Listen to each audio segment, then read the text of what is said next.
महाराष्ट्रातल्या अगोदर मराठा समाजाला महत्त्वाचं सांगतो की आपल्यात चलबिचल गैरसमज नको. आपली मागणी ओबीसी आरक्षणातली सगळे स्वारींची त्याच्यावर आपण ठाम आहेत. मग काही झालं तरी हरकत नाही, अटक होऊ किंवा चौकशी होऊ नाही तर काय हो.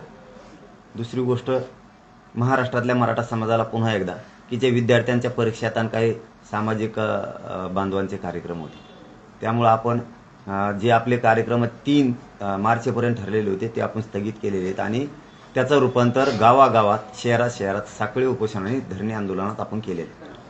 हे बांधवांनी लक्षात ठेवा ते सुरू करावं. आता विषय राहिला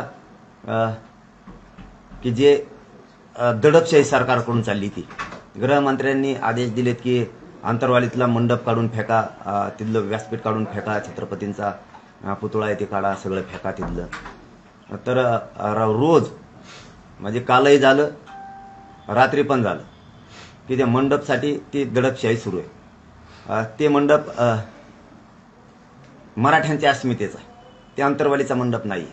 त्यामुळं गावकऱ्यांनी घाबरण्याची गरज नाही. ते मराठ्यांची अस्मिता आहे. त्याच मंडपनं मराठा एक केलेला आहे, त्याच मंडपनं मराठ्यांना ओबीसीतून आरक्षण मिळवून दिलेलं आहे. आपली जी मागणी ते तोच मंडप पूर्ण करणार. त्यामुळं सरकारला, विशेष करून गृहमंत्र्यांना सांगणे, असले चाळे तुम्ही बंद करा.